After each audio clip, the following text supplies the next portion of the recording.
So when we are in that season of waiting and we begin to worry, we sometimes kind of go astray, right? And then we go astray, we kind of lose the plan that God had already planned out for us. So it's important that while we are waiting to not worry, because worry creates confusion. When there is confusion, there is conflict. Conflict, you have no solution if God is not in the midst, okay? Hi y'all, welcome back to another video. If you are new here, my name is Shay. And this year I've really been wanting to dive deep into the Bible to really strengthen my relationship with Christ and just become a more virtuous, Christ-like woman, okay? So last week, if you saw the last two videos, we started off with Genesis and then we worked our way onto Exodus, and we are now in Exodus chapters 8 through 14. So that's what this video will be talking about, those chapters. And then in last video, if you missed that video, I will link it below. We talked about Exodus chapters 3 through 7, and then in the previous video, we talked about Genesis chapters 30 to like 40 or 50. So if that's something that you're interested in, stop, go look at those videos, and then come back to this video because it's all going to be in like sequential order because we're studying the Bible together. So it's not too late. Go watch those videos, come back to this video so that we can all be on one accord, okay? So in today's video, we're going to be talking about worry. Last video, we talked about being in your waiting season and what to remember when you're in your waiting season. And in this video, we're going to talk about worrying. And then in the last video, we talked about when God gives you a vision. So this is the Bible that I'm using, and I just take notes in my notebook. So you'll be seeing me go between those two. Worry is a choice that displeases God. When you worry, you reveal that you don't trust God to prove all that you need. So just a recap of last week's video. So Moses was introduced on the scene, and we know that Moses was slow of speech, he was older, he was 80 years old, as well as he was a murderer. However, God still used Moses to deliver his promise to the people of Israel. In this video, we'll be talking about how God delivers them and also the instructions that he gives them while he's getting ready to deliver them. So first we're going to start off with chapter 9 verses 15 through 16. He says, "For by now I could have stretched out my hand and struck you and your people with a plague that would have wiped you off earth. But I have raised you up for this very purpose, that I might show you my power and that my name might be proclaimed in all of earth." So this is what God says to Pharaoh. So we know in chapters 7 through 12, God sends 10 plagues before he delivers the people from Egypt. So from these 10 plagues, God could have easily just destroyed Pharaoh on the very first sign. However, he wanted to show Pharaoh that he is God, he is Lord of Lords, and that he is powerful. As we saw in last week's lesson, was Pharaoh and his magicians could do a lot of the same type of the tricks that God was doing, but it showed that God's signs overpowered Pharaoh's signs. So we can apply that scripture to our lives. God could have been blessed us with the vision that he had given us, or that he has given us. However, God has to build up our endurance and build up our faith during the process to make sure that we're actually prepared for what he has for us in the future. So you're in your waiting season still, what we talked about last week, but you are beginning to worry, you're beginning to be fearful, you're beginning to kind of give up a little bit of hope. And God says, I could have been gave it to you, but I want to show you that I am Lord, I am who I say I am. So we have to give God an opportunity to reveal himself to us before we try to hurry up and go do the next thing. So then after we see the 10 plagues happening in chapter 7 through 12, God wanted Pharaoh to humble himself before the Lord, which is what we have to do. We have to humble ourselves before the Lord in order to really see what he has for us. And we see this in chapter 10, verses 3 and verses 7. It says, "So Moses and Aaron went to Pharaoh and said to him, 'This is what the Lord, the God of Hebrews, says. How long will you refuse to humble yourself before me? Let my people go so that they may worship me.' And then in verse 7 he says, Pharaoh's officials said to him, 'How long will this man be a snare to us? Let the people go so that they may worship the Lord their God. Do you not realize that Egypt is ruined?'" So this was after the first 5 plagues. So the entire time God is sending these plagues, just as if the entire time we are in our season of waitings and worrying, God is like, look, I'm showing you all of these signs that I am who I say I am. All you have to do is humble yourself, confess, and worship me, and I will give you the desires of your heart. However, Pharaoh is so like hard-headed and so hard-hearted. He's like, no. And every time God sends over a plague, he goes and he begs Moses like, okay, go and ask your God for forgiveness. And you would have thought thought by the third, fourth time, Pharaoh would have like, okay, maybe God is real. But Pharaoh was stubborn, and a lot of us, we are stubborn. So this is your season to let go and let God. Then as we continue to read on, God gets ready to deliver the people. And as he get ready to deliver his people, he gives them specific instructions before delivering the Israelites.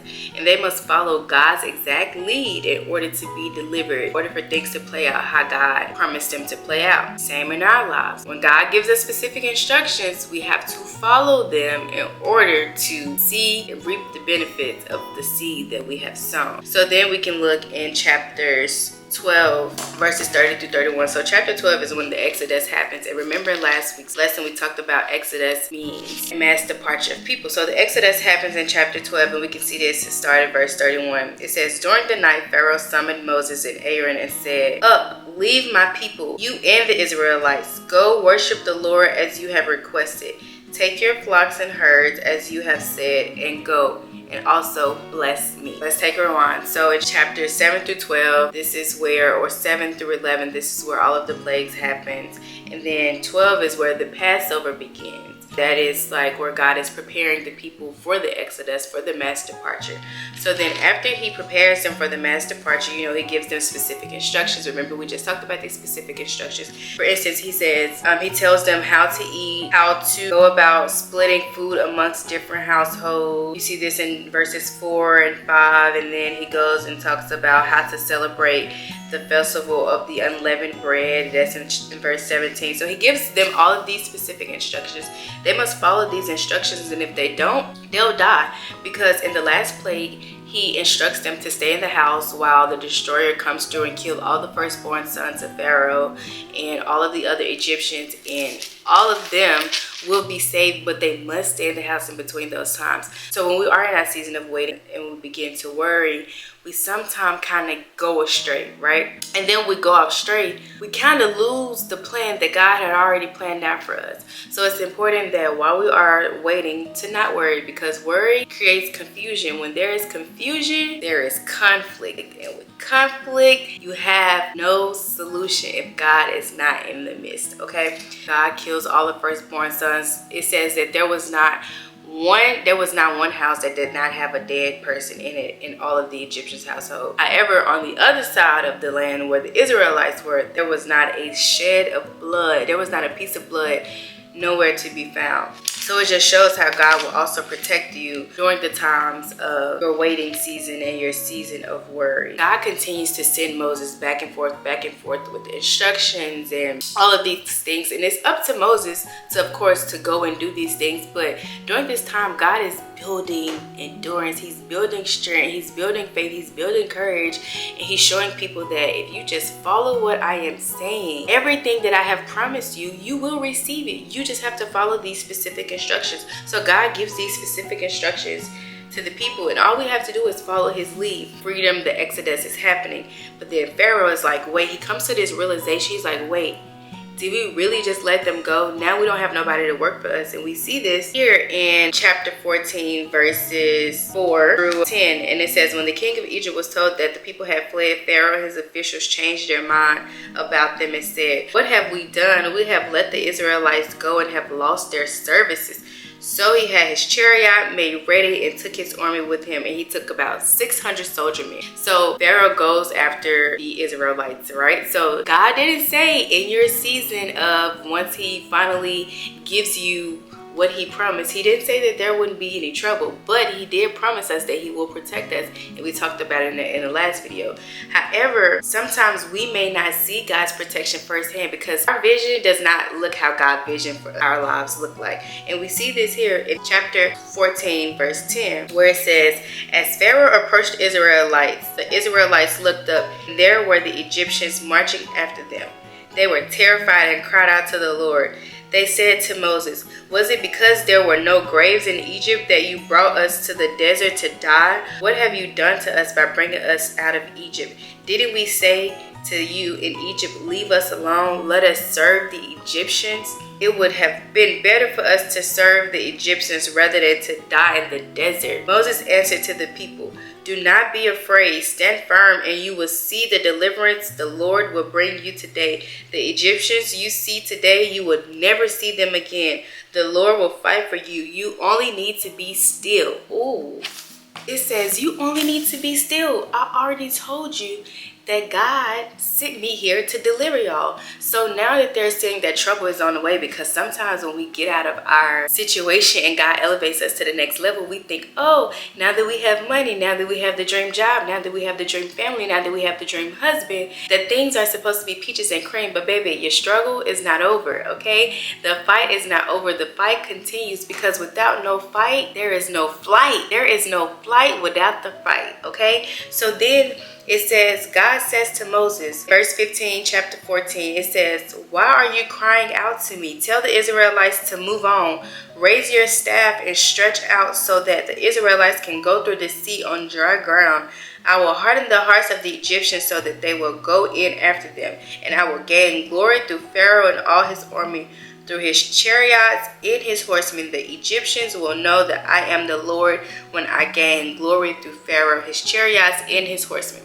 Okay, what more do we even have to say?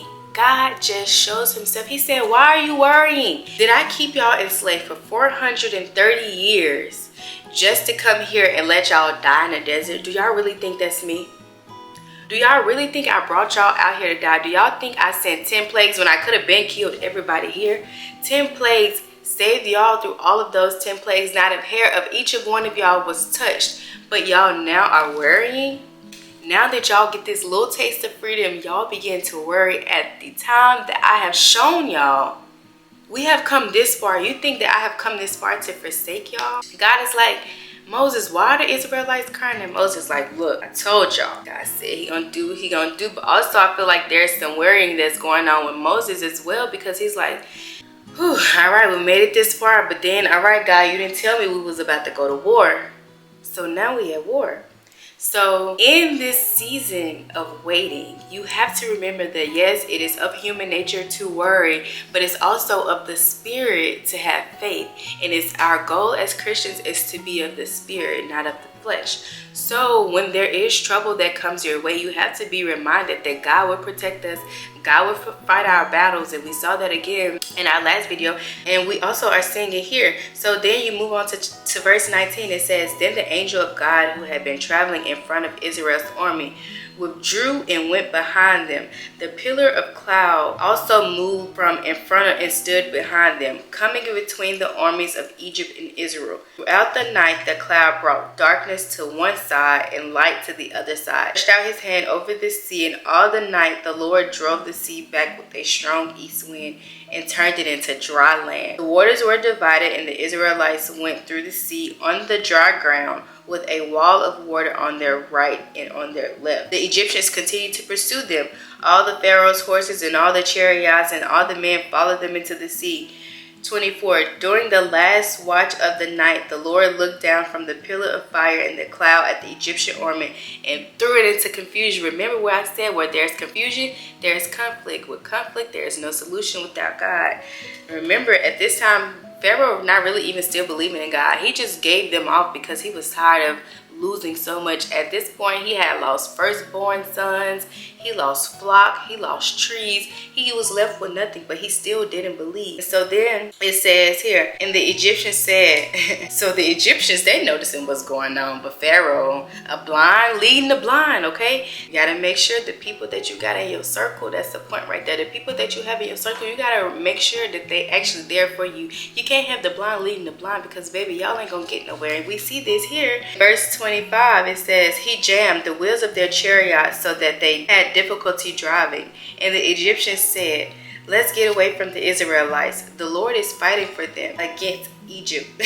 And the Lord said to Moses, stretch out your hand over the sea so that the waters may flow back over the Egyptians and their chariots and the horsemen.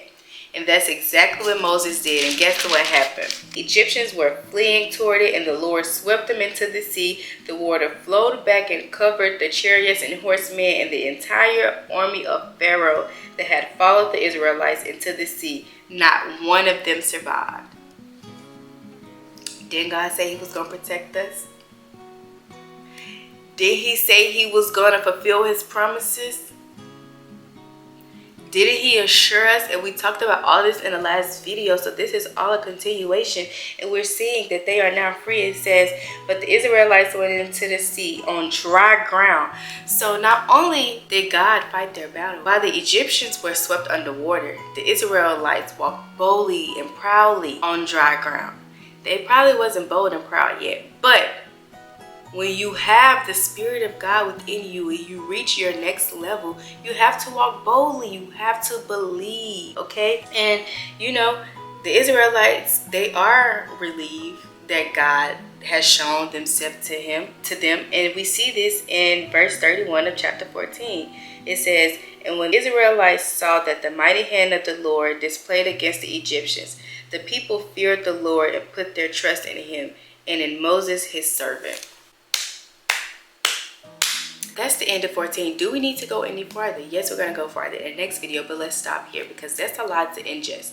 So here we are seeing that God has delivered his people from Egypt. He has killed the army that has gone behind them trying to bring them back in bondage, but God kept his promise. They are now free.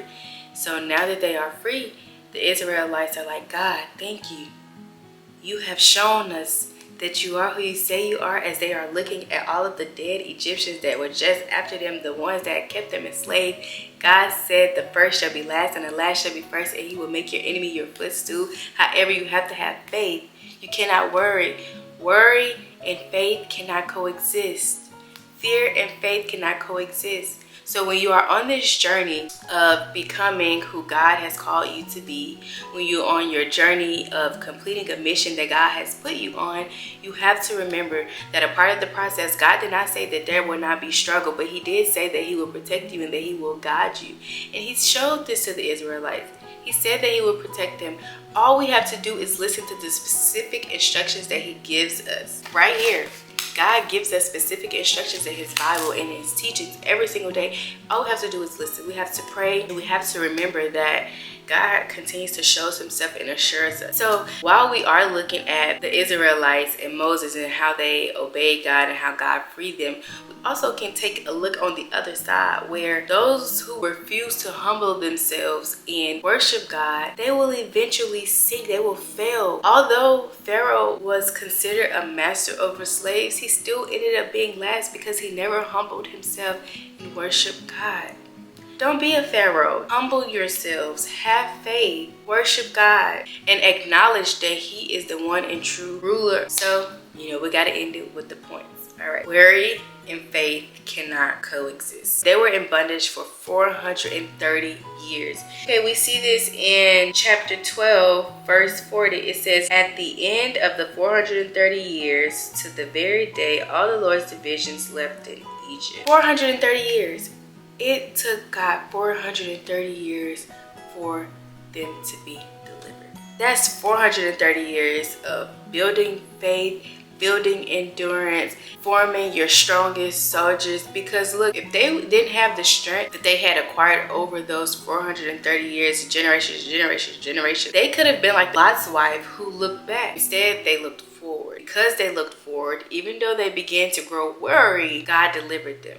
So remember that faith and worry cannot coexist. So once the fear and the worry leaves, your faith is there, and then God delivers his promise. Point number 2, you have to believe. Remember when the Israelites grew weary and it was like, why didn't you just leave us there? We told you you wanted us to leave us there.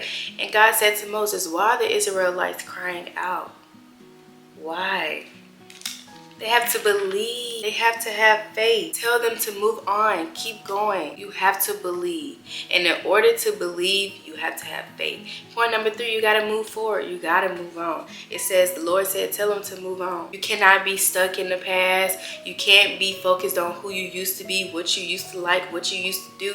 That is no longer you. Another thing, when it says move on, you have to learn how to live in the spirit, not in the flesh. You have to move on from the flesh. You have to move on from the worldly things to really encompass everything that God has for you. Lifestyles, habits, relationships, job, opportunities, anything that is keeping you in a season of worry or in a season of fear that is not of God. Anything that is not of God, you have to let it go. Move on. God told them to move on. Why are you worried? Okay. Point number 4, you have to show up. Realize that the old you is no longer the new you and that you body the new you. Then you have to show up. You got to show up. You may not be all the way where you want to be. Your vision may not be all the way 100%, because honestly, our mission is never complete. When our mission is complete, it's the day we leave this earth. So you're going to continue to have struggle. You're going to continue to have to fight battles, especially the more elevation that God is showing you. You're going to see that people that you used to hang around can no longer be around you. Look at the people that follow Pharaoh. If they would have just said, you know what, I myself am going to bow down and worship God. Even if Pharaoh don't do it, I'm going to do it. But because they was led by the blind, they suffered, perished. So when you are in your steps of becoming, you have to show up. And show up means you got to show up in a time of adversity. You got to show up in a time of struggle. You got to show up in a time of heartbreak, because that is the time where God will most reveal himself, just as he did to the Israelites and just as he did to the people of Egypt.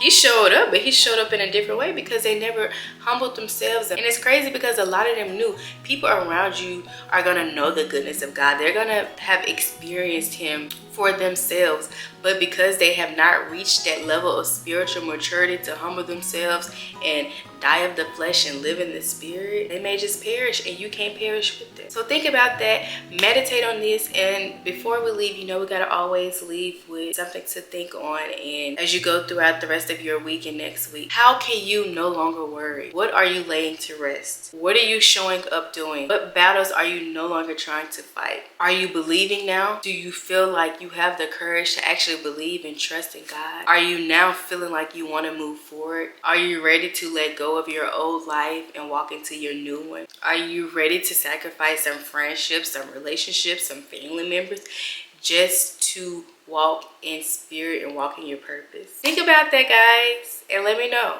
What season are you in? Are you ready? Are you ready for the Exodus? That's the question of the day. Are you ready for the Exodus? Okay.